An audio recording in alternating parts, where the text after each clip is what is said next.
அனைவருக்கும் வணக்கம். நம்ம எந்த ஒரு நிகழ்ச்சியை ஆரம்பிக்கிறதுனாலும் இறைவணக்கம் பாடுவோம். நான் இப்போ இறைவணக்கம் பாட சொல்லலை.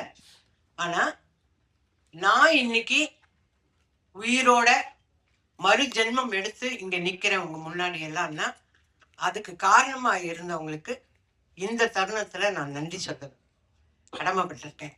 ஏன்னா இன்னைக்கு எனக்கு தெரிஞ்ச நிறைய மீடியா பீப்புள் எல்லாம் வந்திருக்கீங்க.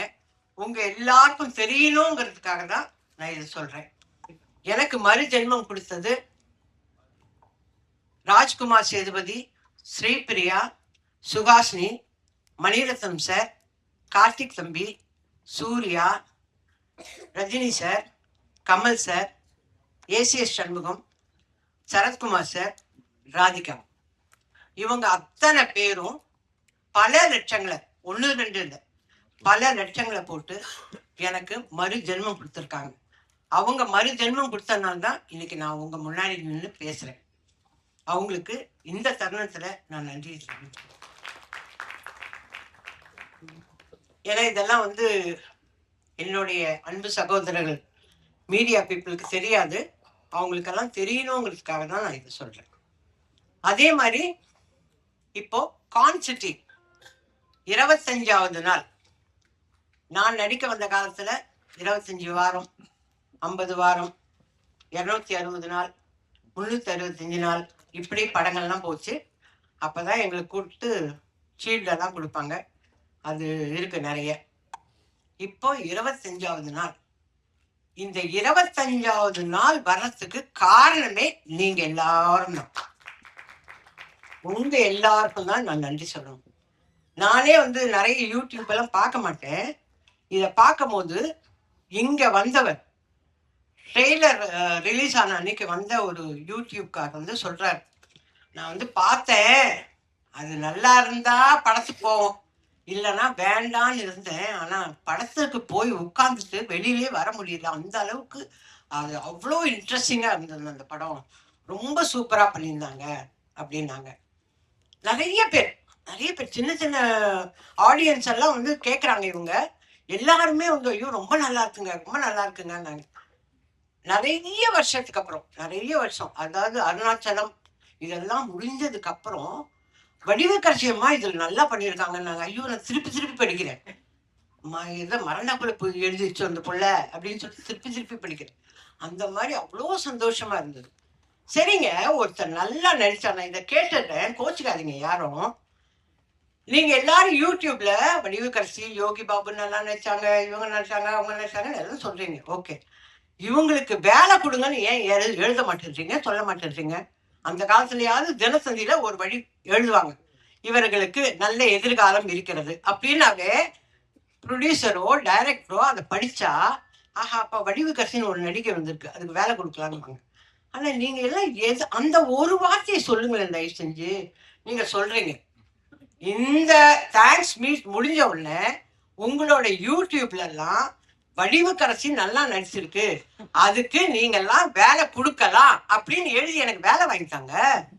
ஏன்னா எங்க டைரக்டர் கொடுக்குற மாதிரி தெரியல, அவர் போயிட்டு ஷூட்டிங்க்கு. இதுல கான்சிட்டியில் நடிச்ச Yogi Babu sir super busy, அவர் ஆல்ரெடி பிஸி. தம்பிக்கு 4 படம் வந்திருக்கு. தம்பி நம்ம அர்ஜுன் தாஸ் தம்பி ஆல்ரெடி ஈசிஆர்ல செட்டு போட்டு அங்க பாட்டு பாடின்னு இருக்காரு. ஓகேவா? இதெல்லாம் கேட்கறேன், நான் கேள்விப்படுறேன். எல்லாரும் இருக்காங்க. நான் என்ன பண்றேன்னா வீட்லயே உட்காந்துருக்கேன். வீட்லயே உட்காந்து யூடியூப் எப்படி ஆன் பண்றதுன்னு நல்லா கத்துன்னு இதெல்லாம் பாக்குறேன். அதான் நான் கேட்கிறேன். எல்லாரும் சொன்னாங்க, இந்த தம்பி சொல்லிட்டு, அம்மா நீங்க சூப்பரா ஆக்ட் பண்ணிருக்கீங்க, கரெக்டு கண்ணு, ஆனா ஒரு படம் கூட வரல இன்னும். எனக்கு வேண்டியது வேலை.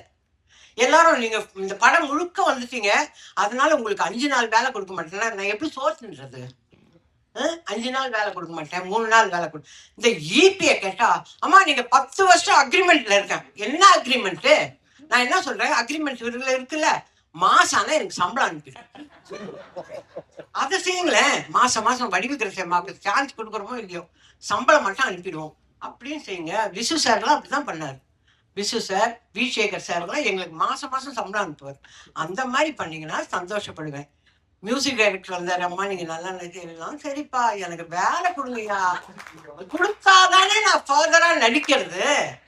இப்போ ஹரிஷ் சார் வந்து இந்த அம்மா ரஃபாவே பேசுவாங்க, அப்படியே பேசுவாங்கன்னு எல்லாரும் நினைச்சிருந்ததை உடைச்சிட்டார்.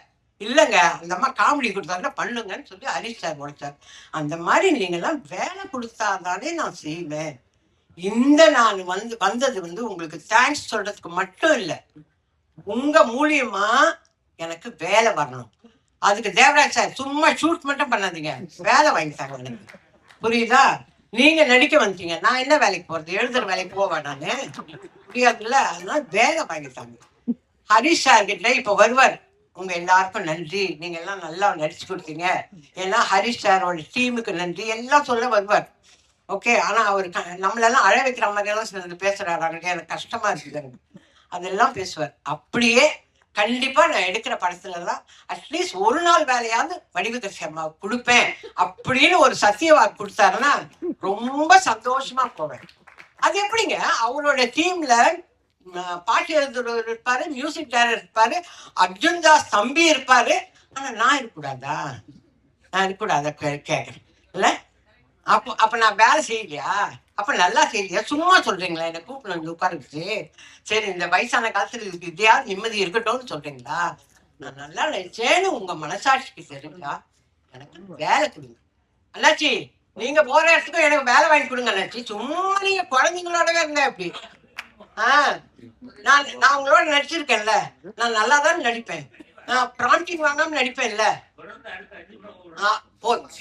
இந்த ஈபி மாதிரியே சொல்லாதீங்க, அந்த ஈபி அப்படிதான் சொல்லிட்டு இருக்கு, அந்த மாதிரி சொல்லாதீங்க. எனக்கு தயவு செஞ்சு வேலை வாங்கி கொடுங்க. நான் அடுத்த சக்சஸ் மீட்ல வந்து பேசினாவோ இல்ல பிரஸ் மீட்ல பேசினாவோ நான் ரொம்ப ரிக்வெஸ்ட் பண்ணி கேட்டேன், நீங்க எல்லாம் எனக்கு வேலை வாங்கி கொடுத்துருக்கீங்க, ரொம்ப சந்தோஷம்னு நான் சொல்லணும். உண்மையிலே சரத் சார் போற இடத்துலதான் வயசான கேரக்டர் இருக்கா, மதர் கேரக்டர் இருக்கான்னு கேட்கிறாராம் பாவம். அவரெல்லாம் எனக்காக வேலை கேட்கிறாருங்க. ஸ்ரீபிரியா வேல்ஸ், அந்த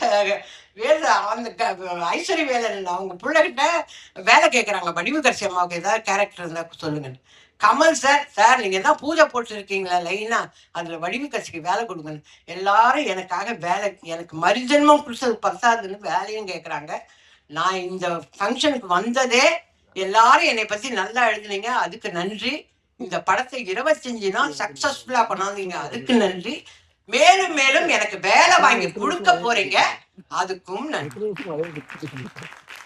கொடுங்கன்னெல்லாம் கேட்கல, கொடுக்கதான் போறீங்க, அதுக்கும் நன்றி. அம்மா சீக்கிரமாவும் முடிச்சிட்டேன், பெல் அடிக்க. ஏன்னா எனக்கு டைரக்டர் பேசுறத நான் பார்க்கணும், நான் போயிடக்கூடாது, நான் பார்க்கணும். என்னதான் சொல்றாரு பார்ப்போம். அண்ணாச்சி நீங்க தான் சாட்சி. நன்றி நன்றி நன்றி நன்றி நன்றி. ரொம்ப ரொம்ப நன்றிமா. கண்டிப்பா இதை தொடர்ந்து அடுத்து நிறைய நல்ல படங்கள் லைன் அப்ல உங்களுக்கு வரும். இங்க இருக்கிற எல்லாரும் உங்களுக்கு ஒரு படம் கொடுக்க தான் போறாங்க.